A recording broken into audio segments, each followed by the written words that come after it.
Save হচ্ছে।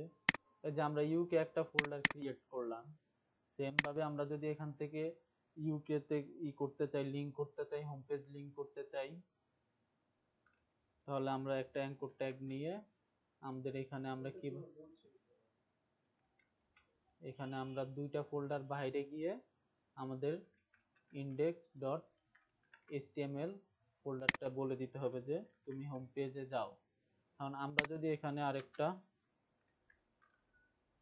HR tag দিই হরিজন্টালের জন্য, এখন আমরা আরেকটা অ্যাঙ্কর ট্যাগ নিলাম, নিয়ে যদি বলে দিই যে তুমি ইন্টারন্যাশনাল পেজে যাও, তখন আমাদেরকে কিভাবে বলে দিতে হবে, তুমি এক ফোল্ডার বাইরে যাও, কারণ আমাদের ইউকে এর ভিতরে এক ফোল্ডার বাইরে হচ্ছে আমাদের ইন্টারন্যাশনাল পেজ। তখন সেভ দিই, এটা হচ্ছে আমাদের কি ওয়েলকাম টু ইউকে। কারণ আমরা যদি ইন্টারন্যাশনালে গিয়ে এটা রিফ্রেশ দিই, ইউকে তে ক্লিক করি, ও আচ্ছা, আমাদের ইন্টারন্যাশনাল পেজে আসার পরে এই যে আমাদের ইন্টারন্যাশনাল পেজ, এখানে আমরা বলে দিই নাই যে কোথায় যাবে, তো আমরা সিম্পলি এখানে লিংক করে দিই নাই, যেহেতু আমাদের কাজ করতেছে না, আমরা ইউকে তে লিংক করে দিলাম যে ইউকে ফোল্ডারের ভিতরে তুমি index.html এ যাও। তখন যদি আমরা ইন্টারন্যাশনালে যাই, এই যে ইউকে তে আমরা ক্লিক করলাম, এই যে বাম পাশে আমাদের ইউআরএলটা শো করতেছে, ক্লিক করলাম, আমাদের ইউকে তে চলে আসলো। এখানে এই লেখাটা শো করতেছে কারণ আমরা এখানে কোনো ট্যাগ ইউজ করি নাই, নরমালি আমরা বাইরে লিখে দিছি। তো আমরা যদি এখানে h1 ট্যাগটা ইউজ করি, এই লেখাটা আমরা কাট করে h1 ট্যাগের ভিতর নিয়ে আসি, আমাদের এই লেখাটার নিচে হেডিং আকারে শো করতেছে। আমরা আবার ইন্টারন্যাশনালে ক্লিক করলে আমাদের ইন্টারন্যাশনাল পেজে চলে আসতেছে, ইউকে তে ক্লিক করলে ইউকে আসতেছে, ইউকে থেকে ডিরেক্ট হোমে ক্লিক করলে আমাদের হোম পেজটা চলে আসতেছে। তার মানে কি, আমরা ছোট্ট একটা মেনু ক্রিয়েট করলাম, এটা শুধু আমাদের কি টেক্সটের মতোই দেখাচ্ছে। আমাদের এইভাবে করতে গেলে আমাদের সিএসএস কাজ করা লাগবে, বা আমরা যদি এরকম করতে চাই তা আমাদের সিএসএস অ্যাড করতে হবে।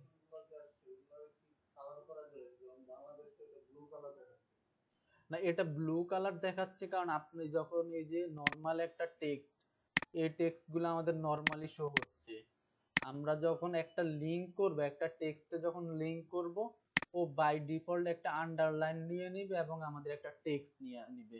এখন ওই টেক্সটটা যদি আমরা সরাইতে যাই, তাহলে আমাদের কোড লিখতে হবে একটা, ওই কোডটা যেমন এই যে আমরা স্টাইল লিখে, এটা হচ্ছে আমাদের স্টাইলটা হচ্ছে আমাদের সিএসএস এর জন্য, জাস্ট একটু দেখাচ্ছি,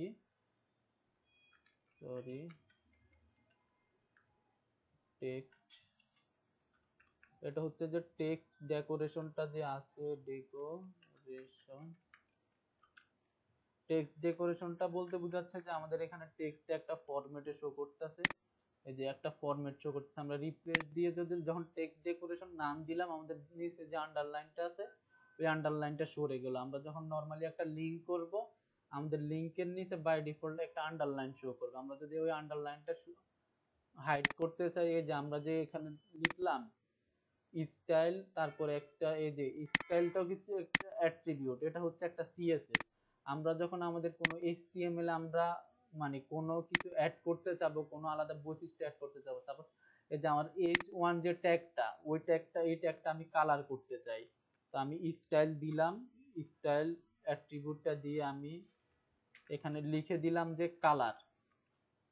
যখন আমি কালার লিখে এখানে রেড দিয়ে দিলাম, তখন যদি আমি ব্রাউজারে এসে রিফ্রেশ দিই, আমার এই যে হেডের যে কালারটা আছে, ওই কালারটা রেড হয়ে গেল। এখন যদি আমরা পিছনে যে আমাদের হেডিং এর পিছনে যে ব্যাকগ্রাউন্ডটা আছে হোয়াইট, ওই ব্যাকগ্রাউন্ডটাকে যদি আমরা আলাদা একটা কালার দিতে চাই, আমরা যদি এখানে দেখি এই যে এখানে এখানে ব্যাকগ্রাউন্ডটা একটা কালার আছে, হ্যাঁ ওইগুলো হচ্ছে সিএসএস।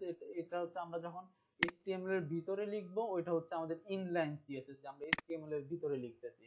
আমরা যদি এখানে, হ্যাঁ আমরা যদি এখানে ব্যাকগ্রাউন্ড কালারটা দিই, যে এই যে ব্যাকগ্রাউন্ড কালার, ব্যাকগ্রাউন্ড কালারটা হচ্ছে সাপোজ আমরা ব্লু দিলাম, ব্লু দিয়ে আমরা যখন এটাকে সেভ দিব, এই যে আমরা যখন কালারটা বলতেছি, কালার মানে হচ্ছে এইচটিএমএল বুঝে নিবে যে আমাদের টেক্সটের কালার। আর ব্যাকগ্রাউন্ডটা হচ্ছে যে আমাদের যে টেক্সটটা থাকবে তার ব্যাকগ্রাউন্ড কালার। যে আমরা প্রত্যেকটা সিএসএস লেখার জন্য, এই যে এখানে আমরা সিএসএস লেখার জন্য দুইটা জিনিস লিখলাম, একটা লিখলাম যে কালার, তারপর একটা ক্লোন দিয়ে রেড লিখলাম। এটা হচ্ছে আমাদের কালারটা হচ্ছে প্রপার্টি, আর এটা হচ্ছে রেডটা হচ্ছে আমাদের প্রপার্টি ভ্যালু। মানে আমরা এই H1 ট্যাগটা ইউজ করার জন্য আমরা একটা প্রপার্টি ইউজ করলাম, এটাকে স্টাইল করার জন্য আমরা একটা প্রপার্টি ইউজ করলাম কালার, ওই প্রপার্টির একটা ভ্যালু হচ্ছে রেড। আমরা ব্যাকগ্রাউন্ড কালারটা একটা প্রপার্টি ইউজ করলাম, ব্লুটা হচ্ছে ভ্যালু। এই যে আমরা একটা প্রত্যেকটা প্রপার্টির পরে ভ্যালু লেখার পরে আমরা একটা সেমিক্লোন দিয়ে দিচ্ছি। সেমিক্লোনটা হচ্ছে আমরা এটা দিয়ে বুঝালাম যে আমাদের এই প্রপার্টির ভ্যালুটা আমাদের কাজটা শেষ।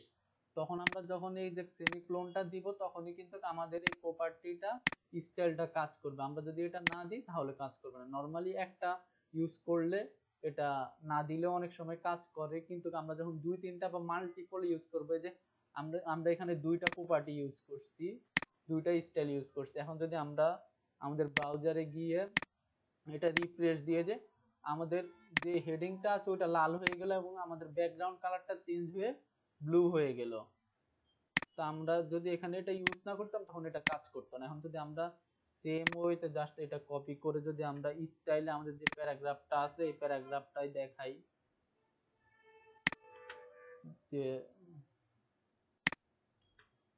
আচ্ছা এটা আমরা ক্লোজ করি নাই, যে তুমি প্যারাগ্রাফে যে ইটা আছে ব্যাকগ্রাউন্ডটা আছে ওটাকে ইয়েলো করে দাও এবং যে লেখাটা আছে ওটাকে তুমি কি করে দাও, গ্রিন করে দাও। তো আমরা যখন এটা বলে সেভ দিলাম, আমাদের প্যারাগ্রাফের যে লেখাটা আছে ওইগুলাকে কি করে দিল, গ্রিন করে দিল, এবং ব্যাকগ্রাউন্ডটা কি করে দিল, ইয়েলো করে দিল। তো এটা কিভাবে করলাম, আমরা স্টাইল অ্যাট্রিবিউটের মাধ্যমে করলাম। স্টাইল অ্যাট্রিবিউটের ভিতরে আমরা একটা প্রপার্টি বললাম যে কালার, আমাদের টেক্সট কালারটা তুমি কি করে দাও, গ্রিন করে দাও, আর আমাদের টেক্সটের যে ব্যাকগ্রাউন্ডটা আছে ওইটা তুমি ইয়েলো করে দাও। এভাবে আমরা আমাদের লেখাগুলাকে স্টাইল করব। এটা আমরা নরমালি কাজ করব হচ্ছে আমরা সিএসএস যে ক্যাসকেডিং স্টাইল শীট, ওটা সিএসএস এর মাধ্যমে কাজ করব। এটাও সিএসএস এর একটা অংশ, আমরা এটা এইচটিএমএল এর কোডের ভিতরে লিখতেছি, সে কারণে এটা কি বলে ইনলাইন এইচটিএমএল, ওটা আমরা ডিটেইল সিএসএস এ দেখব। নরমালি যদি আমরা এইচটিএমএল এ কোনো স্টাইল অ্যাড করতে চাই বা আলাদা কোনো আমরা কালার অ্যাড করতে চাই, এটা ব্যাকগ্রাউন্ড অ্যাড করলাম। এই যে এখানে আমাদের যে লিঙ্কটা আছে, লিঙ্কের নিচে যে আমাদের একটা আন্ডারলাইন আসে, ওই আন্ডারলাইনটা আমরা সরাইয়া দিলাম। কিভাবে করলাম, আমরা স্টাইল অ্যাট্রিবিউটের মাধ্যমে, স্টাইলের মাধ্যমে বলে দিলাম যে টেক্সট ডেকোরেশন, মানে আন্ডারলাইন টেক্সটটা দিয়ে দিল, টেক্সটটা ডেকোরেশন করলো। আমরা যখন টেক্সট ডেকোরেশনটা নান বলে দিলাম, এই যে এখানে টেক্সট ডেকোরেশন নান বলে দিল, তখন ও কি করলো, আমাদের টেক্সটের নিচে আমাদের যে ইটা ছিল, আমাদের যে আন্ডারলাইনটা ছিল ওই আন্ডারলাইনটা সরায় ফেললো। যে এখন নরমালি এই যে আমাদের বাংলাদেশ লেখাটা নরমাল লেখার মতো শো হচ্ছে। এখন এটার নিচে ইন্টারন্যাশনালের নিচে একটা আন্ডারলাইন, বাট আমরা যখন মাউস নিয়ে যাচ্ছি মাউসটা চেঞ্জ হচ্ছে, বাট আমাদের বাংলাদেশের নিচে কোনো আমাদের কি হচ্ছে না, আন্ডারলাইন শো করতেছে না। তো এইভাবে স্টাইল অ্যাট্রিবিউটের মাধ্যমে আমরা এই কাজগুলা করতে পারি।